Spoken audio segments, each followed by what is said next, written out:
जोहार दोस्तों, स्वागत है आप सभी का पीसीएस बाबा की आकाशवाणी में। ये एक ऑडियो सीरीज़ होता है जिसमें हम रिसेंट के करंट अफेयर्स को पढ़ते हैं और इसमें आपको कुछ नहीं करना होता है, बस कान में ईयरफोन लगा लो और आंख बंद करके एक शांत जगह में जाके आराम से पूरी की पूरी ऑडियो सुनो। इसमें आपको मोबाइल स्क्रीन में देखने की कोई ज़रूरत नहीं है और आपको धीरे धीरे सब कुछ दिमाग में चला जाएगा और याद होते जाएगा। तो अगर आपको ये सीरीज पसंद आ रहा हो तो इसको अधिक से अधिक लोगों तक शेयर करना और कमेंट बॉक्स में ये भी बताना कि क्या इस तरह की सीरीज मैं रेगुलर बनाऊं, क्योंकि ये आप ही लोग के लिए है। और अगर आपको ये पसंद नहीं आएगा तो उसे बनाने का कोई मतलब नहीं रह जाएगा। तो बिना लेट किए शुरू करते हैं। आज के ऑडियो सीरीज में हम पढ़ेंगे पर्यावरण के बारे में, इन्वायरमेंट के बारे में। ठीक है, तो सबसे पहले हम पढ़ते हैं अभी रिसेंट का जो भारत का जो वन रिपोर्ट आया है, भारतीय वन सर्वेक्षण रिपोर्ट जो 2021 है, उसकी बात करें तो यह 17वां एडिशन था। ठीक है, मतलब इससे पहले 16 बार आ चुके थे और यह 17वां एडिशन था, 17th एडिशन। और ये जो वन रिपोर्ट है ये हर 2 साल में एक बार पब्लिश होती है। मतलब इससे पहले 2019 में छपा था, फिर अभी 2021 में, फिर अगला जो आएगा वो 2023 में। और इसे जारी करता है ministry of environment, forest and climate change. ठीक है, पहली बार ये जारी किया गया था 1987 में, 1987 में। और इस बार 2021 में इस रिपोर्ट को रिलीज़ किया है हमारे पर्यावरण मिनिस्टर भूपेंद्र यादव जी ने। और ये जो सर्वेक्षण है इसमें को करने में कोई आदमी घूम घूम के तो सर्वेक्षण नहीं कर सकता है, तो इसको करने में जो सैटेलाइट का यूज़ हुआ है, जो उपग्रह का यूज़ हुआ है, उसका नाम है रिसोर्स सैट-2। ठीक है, तो अब हम एक एक करके कुछ डाटा के बारे में बात करेंगे। तो सबसे पहले आता है कि इस बार का जो रिपोर्ट था, कौन कौन से ऐसे स्टेट हैं जहां पिछली बार के कंपैरिजन में जंगल बढ़े हैं। तो इसमें 5 स्टेट हैं, आपको याद रखना है। आंध्र प्रदेश सबसे टॉप में है, मतलब आंध्र प्रदेश में सबसे ज़्यादा जंगल बढ़े हैं पिछले बार की कंपैरिजन में। फिर तेलंगाना है, उड़ीसा है, कर्नाटक और हमारा झारखंड जो है वह 5वें नंबर पे है। फिर आपसे पूछा जाएगा कि कौन से ऐसे राज्य है, स्टेट है जहाँ पे जंगल की कमी हुई है, तो वह सबसे टॉप में है अरुणाचल प्रदेश। अरुणाचल प्रदेश में वनों की संख्या पिछले बार की तुलना में घट गई है। अरुणाचल प्रदेश के बाद मणिपुर, नागालैंड, मिजोरम और मेघालय है। ठीक है, तो सबसे ज़्यादा वनों की बढ़ोतरी हुई है आंध्र प्रदेश में और सबसे ज़्यादा कमी हुई है अरुणाचल में। ठीक है, आंध्र अरुणाचल। ठीक है, समझ गए आप लोग। अब हम बात करते हैं कि टोटल जो फॉरेस्ट कवर है, वन का जो क्षेत्र है वो कितना प्रतिशत है, तो वो है 21.71, 21.71% हमारे यहाँ वन है। अगर पेड़ की बात करें, जैसे वनावरण, वृक्षावरण, तो वृक्षावरण है हमारे पास 2.91 या फिर 2.91। अगर दोनों को मिला दें हम, पेड़ को भी और मतलब वन को भी और वृक्ष को भी, मतलब वनावरण और वृक्षावरण को अगर जोड़ देते हैं तो फॉरेस्ट एंड ट्री कवर हमारा टोटल मिला के हो जाता है 24.62। याद रखना, फॉरेस्ट एंड ट्री कवर दोनों मिला के हो जाएंगे 24.62। जंगलों का जो प्रतिशत है वो 21.71 और पेड़ों की जो है वो है 2.91। ठीक है, और कुल कितने क्षेत्रफल में जंगल है, तो 7,13,789। ठीक है, पिछली बार के तुलना में हमारे जंगलों में वृद्धि हुई है 1540। ठीक है, याद रखना 1540 स्क्वायर किलोमीटर।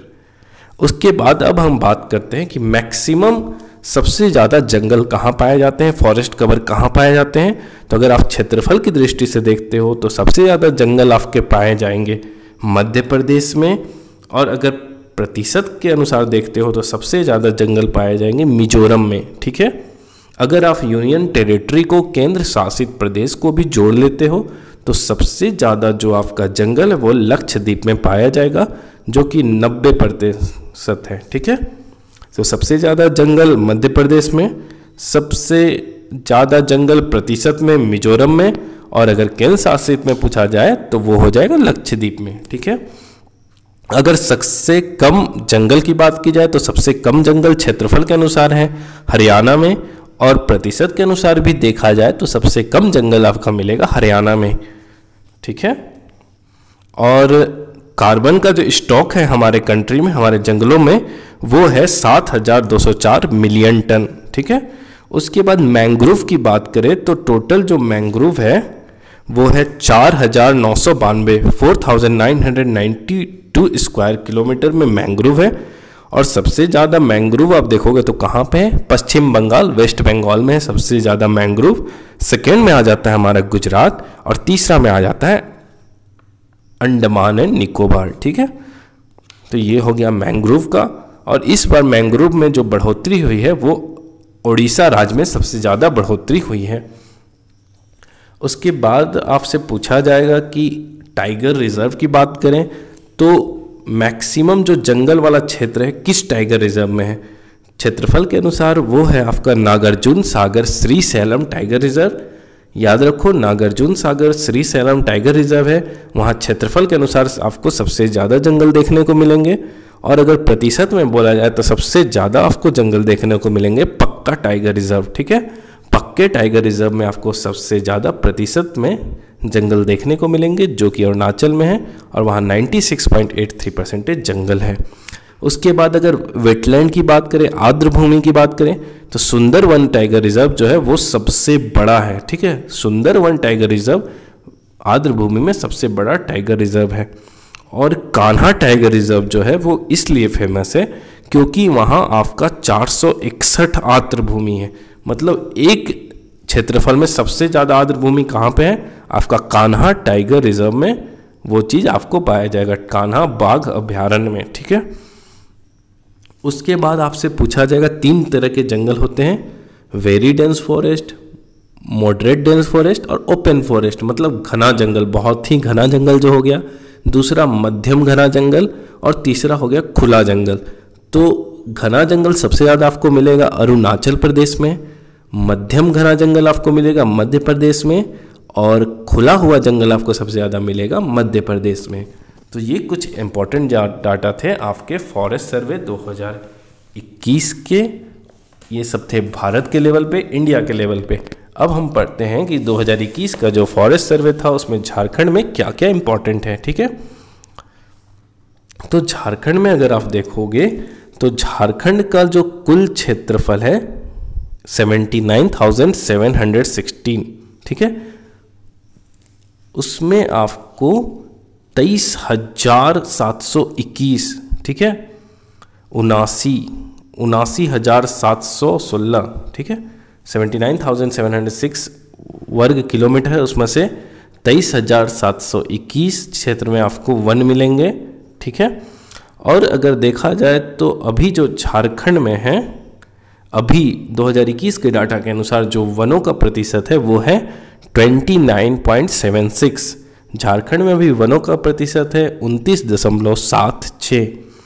अगर 2019 और 21 के बीच के डाटा को देखो तो गढ़वा वैसा जिला है जहां पिछले 2 साल में सबसे ज़्यादा वन की वृद्धि हुई है। ठीक है, और कितना हुई है? 40 वर्ग किलोमीटर वन बढ़ा है। ठीक है, और पूरे झारखंड में अगर बात करो तो 109.73 109.73 वर्ग किलोमीटर वन में वृद्धि दर्ज की गई है।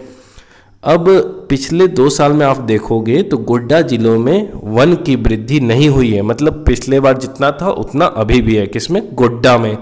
और इसी टाइम लातेहार, लोहरदगा, पाकुड़, कोडरमा जिले में वन क्षेत्र आपका घट गया है।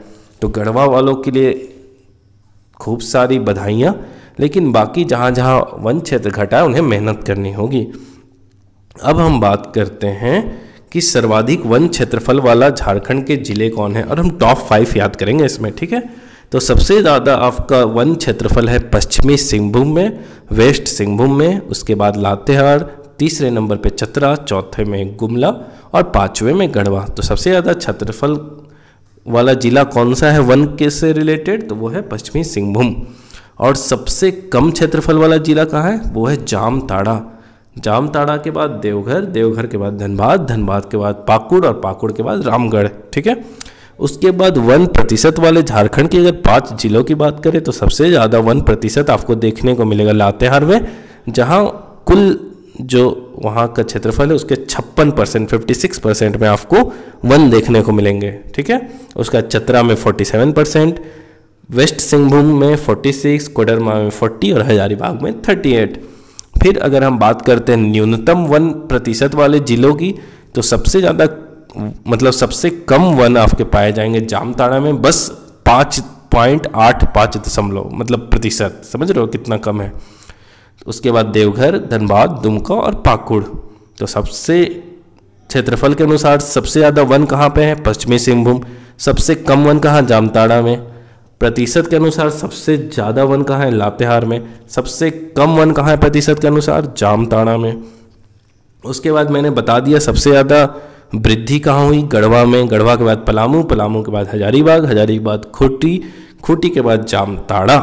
ठीक है, उसके बाद फिर सबसे ज़्यादा जो आपका सघन वन, ठीक है, सघन वन कहाँ पे है सबसे ज़्यादा? वो है लातेहार में। और सबसे कम जो है वो कहाँ है? पाकुड़ में। उसके बाद ओपन फॉरेस्ट जो खुला क्षेत्रफल वाला है, तो वो सबसे ज़्यादा कहाँ है? पश्चिमी सिंहभूम में। और सबसे कम आपका जामताड़ा में। ठीक है, तो ये हो गया आपके झारखंड से फॉरेस्ट रिलेटेड जितने भी आप क्वेश्चन बन सकते हैं, वो सब इंपॉर्टेंट क्वेश्चन मैंने बता दिया है। अब कुछ हम पढ़ लेते हैं जो फॉरेस्ट सर्वे है, फॉरेस्ट सर्वे नहीं, पर्यावरण रिलेटेड, इन्वायरमेंट रिलेटेड। अब हम बात करते हैं विश्व वायु गुणवत्ता रिपोर्ट 2021, मतलब वर्ल्ड एयर क्वालिटी रिपोर्ट 2021, जो कि पब्लिश हुआ था, जो कि छपा था मार्च 2022 में। और इसे जारी करता IQ एयर, जो कि एक स्विस ऑर्गेनाइजेशन है। ठीक है, और इसमें आप देखोगे तो विश्व में 15 जो सबसे ज़्यादा पॉपुलेटेड, सबसे ज़्यादा प्रदूषित शहर थे, उसमें 10 शहर थे भारत के। ठीक है, और सबसे कम जो मतलब प्रदूषित जो देश है वो है न्यू कैलेडोनिया। और सबसे ज़्यादा प्रदूषित देश है बांग्लादेश। ठीक है, उसका चार्ट पाकिस्तान, तजिकिस्तान, और भारत का जो नंबर है प्रदूषण के मामले में वो है 5वें नंबर में। ठीक है, उसके बाद सबसे ज़्यादा प्रदूषित राजधानी की अगर बात करें तो सबसे ज़्यादा प्रदूषित राजधानी है न्यू दिल्ली, दूसरे नंबर पे है ढाका बांग्लादेश की, और तीसरे नंबर है डी जामेना। ठीक है, चड की राजधानी है। उसके बाद सबसे ज़्यादा प्रदूषित शहर की बात करें तो पहले नंबर पे है भिवाड़ी, जो कि राजस्थान में है। दूसरे नंबर में है गाजियाबाद, जो कि उत्तर प्रदेश में है। और साथ ही अगर अब हम आर्द्र भूमि की बात करें तो आर्द्र भूमि और रामसर साइट में आपको कन्फ्यूजन होता होगा। तो रामसर साइट क्या होता है? आर्द्र भूमि तो बहुत ज़्यादा है, वेटलैंड बहुत ज़्यादा है, लेकिन कुछ ही वेटलैंड जो बहुत नेसेसरी, बहुत महत्वपूर्ण है, उन्हें ही रामसर साइट में रखा जाता है। तो अभी टोटल देखोगे तो फरवरी 2022 तक टोटल 49 मतलब 49 रामसर साइट्स हैं भारत में।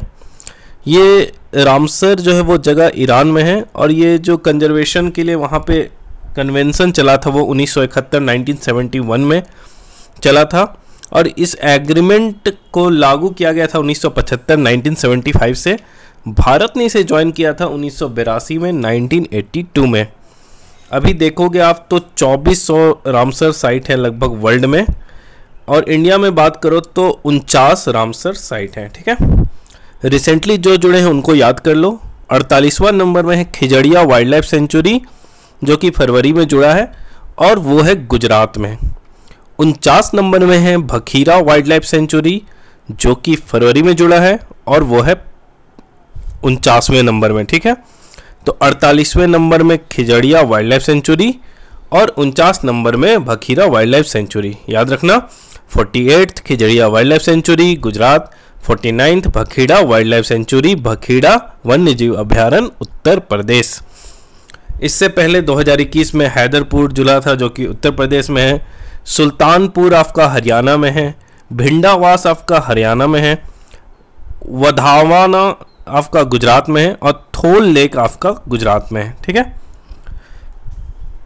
उसके बाद और कुछ कुछ याद कर लो। लोनार आपका महाराष्ट्र में है, कबरताल बिहार में है, अशान कंजर्वेशन सेंटर उत्तराखंड में है, सुर सरोवर उत्तर प्रदेश में है, और सोकर TSO सोकर वेटलैंड जो है आर्द्रभूमि वो लद्दाख में है। ठीक है, सबसे ज़्यादा आपको आर्द्रभूमि देखने को मिलेगी यूनाइटेड किंगडम। ठीक है, उसके बाद पहला जो जगह था जो वेटलैंड रामसर साइट में जुड़ा था वो था कोबॉर्ग पेनिनसुला जो कि है ऑस्ट्रेलिया में।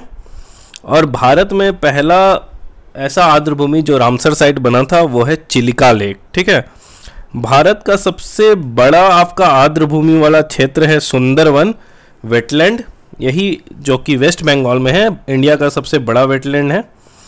और सबसे छोटा वेटलैंड की बात करें तो वो है रेणुका वेटलैंड जो कि हिमाचल प्रदेश में है। ठीक है, और हरिके बैराज आपका पहला आर्टिफिशियल वेटलैंड मतलब कृत्रिम आपका जो आर्द्रभूमि वो है हरिका बैरेज। ठीक है, सबसे ज़्यादा अभी रामसर साइट आपको देखने को मिलेंगे उत्तर प्रदेश में, टोटल 10 हो गए हैं। ठीक है, और कान्हा जो टाइगर रिजर्व है वहाँ सबसे ज़्यादा आपको आर्द्रभूमि देखने को मिलेंगे। तो ये सब इंपॉर्टेंट था, आर्द्रभूमि शुरू से अंत तक मैंने सब बता दिया। ठीक है, उसके बाद आते हैं अब हम थर्ड नेशनल वाटर अवार्ड। ठीक है, तृतीय जो आपका राष्ट्रीय जल पुरस्कार है जो कि दिया गया था 29 मार्च 2022 को, रामनाथ कोविंद जी जो हमारे प्रेसिडेंट उन्होंने दिया था। और ये सब आता है जल शक्ति मंत्रालय के अंदर। ठीक है, और इस टाइम जो जल शक्ति अभियान चला था उसका जो थीम था वो याद रखना, कैच द रेन। ठीक है, कैंपेन, और ये 30 नवंबर 2022 तक चलेगा। और ये जो तीसरा राष्ट्रीय जल पुरस्कार था उसमें बेस्ट स्टेट का जो कैटेगरी है उसमें अवार्ड मिला था आपका उत्तर प्रदेश को, दूसरे नंबर में राजस्थान और तीसरे नंबर में था तमिलनाडु। ठीक है, उसके बाद हम बात करते हैं COP26 मीटिंग हुआ था, COP26 समिट हुआ था, ये क्लाइमेट रिलेटेड है। और ये समिट हुआ था आपका ग्लासगो में। ग्लासगो कहाँ है? स्कॉटलैंड। ठीक है, स्कॉटलैंड में ग्लासगो है, वहीं पे हुआ था COP26 समिट। ये होता है आपका क्लाइमेट जो चेंज हो रहा, जो हमारे पर्यावरण में चेंजेस हो रहे हैं जिससे नुकसान हो रहा, उन सब चीज़ों पे बात की जाती है। तो इसे अटेंड किया था हमारे राष्ट्रपति ने ही, हमारे प्रधानमंत्री श्री नरेंद्र मोदी जी ने भारत की तरफ से, और वहाँ उन्होंने पंचामृत का मंत्र दिया था। वो याद रखना कि COP26 में नरेंद्र मोदी ने पंचामृत का मंत्र दिया था। और इसमें एक चीज़ याद रखना कि 2030 तक हमने टारगेट किया है कि 500 गीगावाट नन फोसिल एनर्जी। ठीक है, नन फोसिल मतलब अक्षय ऊर्जा, जो रिन्यूएबल एनर्जी होता है उसे हम बोलते हैं, जैसे सूर्य हो गया, विंड हो गया, ये सब हो गया। ठीक है, कुछ हिंदी में गलती हो रही तो क्षमा करना, क्योंकि मैं आपको पता ही इंग्लिश मीडियम जितना हो सकता हूँ कोशिश करता हूँ हिंदी इंग्लिश दोनों में मेंटेन करने का। ठीक है, उसके बाद प्राइम मिनिस्टर नरेंद्र मोदी और ब्रिटिश प्राइम मिनिस्टर जो बोरिस जॉनसन हैं उन्होंने एक लॉन्च किया COP26 में ही, एक मतलब स्लोगन दिया कि 1 सन 1 वर्ल्ड और 1 ग्रिड। ठीक है, फिर एक चीज़ और याद रखना कि हमारा जो ISA है, ठीक है, इंटरनेशनल सोलर अलायंस, अंतर्राष्ट्रीय सौर गठबंधन, तो उसमें जुड़ने वाला 101वां देश US बन गया, 101 कंट्री US बन गया है। और 102 102वां देश बन गया है एंटीगुआ एंड बारबूडा। ठीक है, अभी तक का ये अपडेटेड है आपका। उसके बाद 2 भारत के जो बीचेस हैं, जो समुद्री तट हैं, उन्हें मिल गया है ब्लू फ्लैग सर्टिफिकेशन 2021 में। तो ये 2 बीचेस बहुत इंपॉर्टेंट है। एक हो गया आपका कोवलम बीच जो कि है तमिलनाडु में, और दूसरा हो गया आपका एडन बीच जो कि है पुडुचेरी। तो कोवलम तमिलनाडु और एडन पुडुचेरी।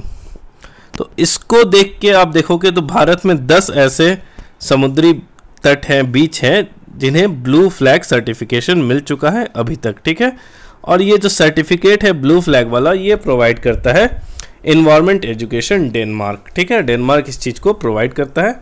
तो ये आपका इम्पॉर्टेंट डाटा हुआ। उसके बाद 2-3 चीज़ और बता रहा हूँ आपको global conservation tiger standard CATS, ठीक है।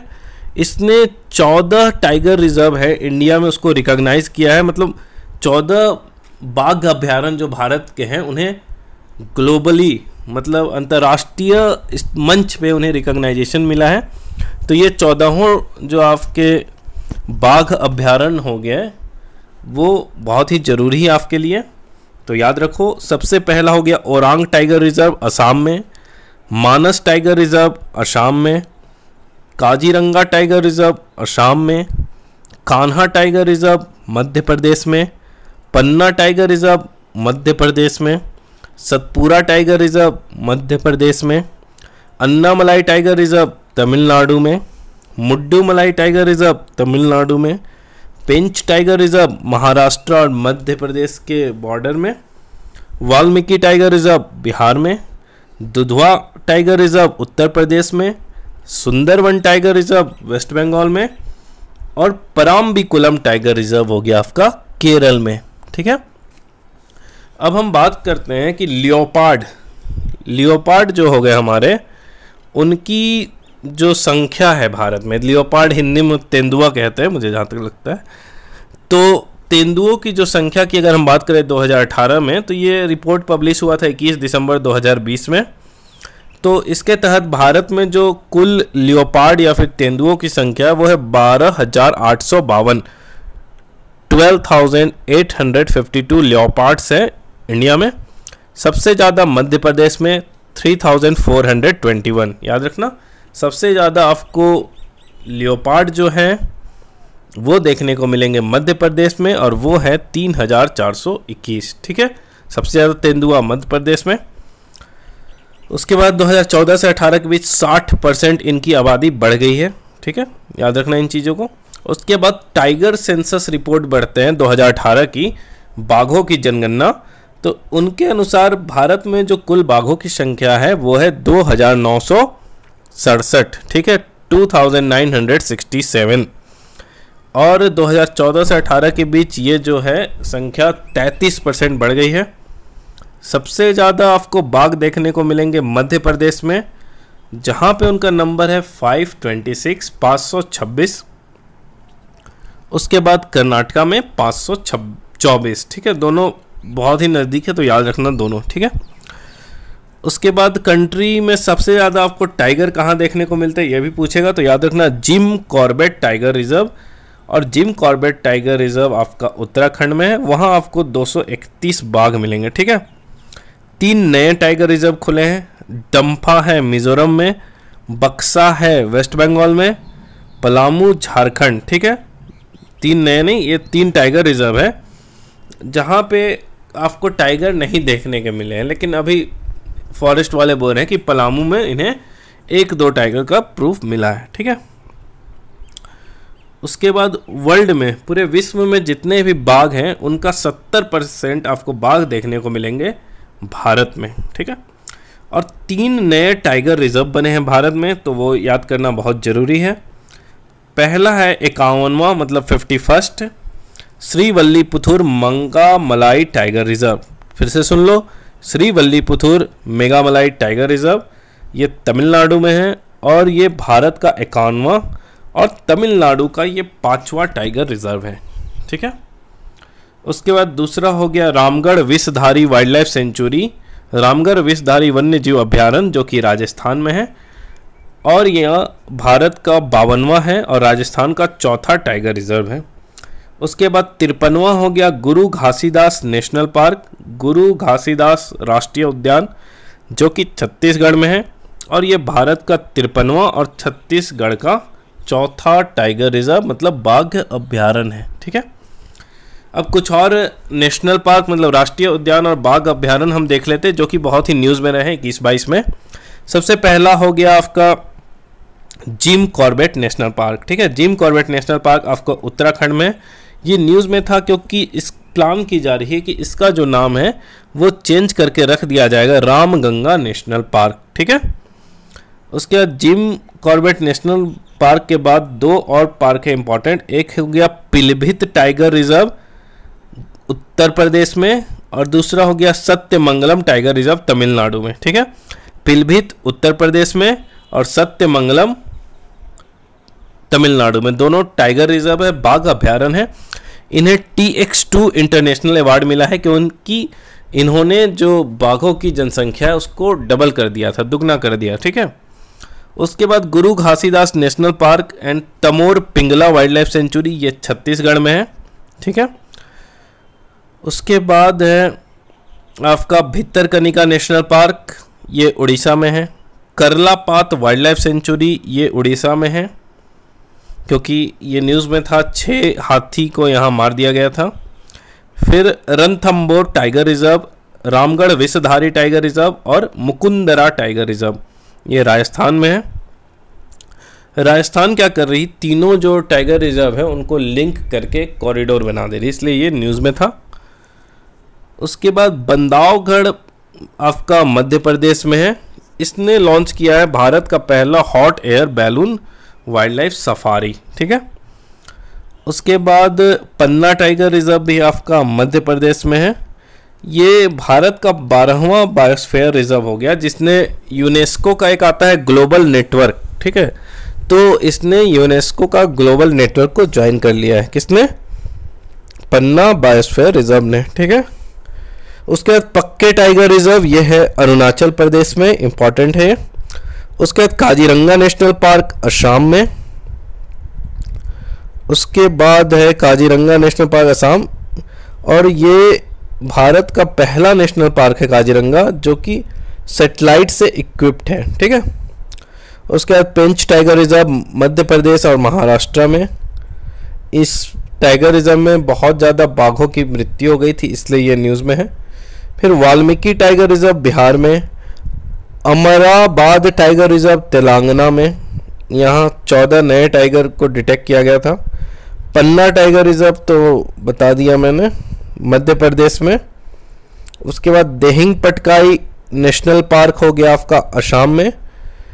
इसे नोटिफाई किया गया था असम का जो है 7वां नेशनल पार्क के रूप में। ठीक है।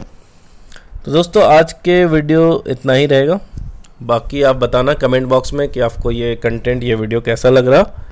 अगर आपकी कमेंट या फीडबैक अच्छी आई तो हम इस सीरीज़ को कंटिन्यू करेंगे। तो मिलते हैं नेक्स्ट वीडियो में। जय हिंद दोस्तों।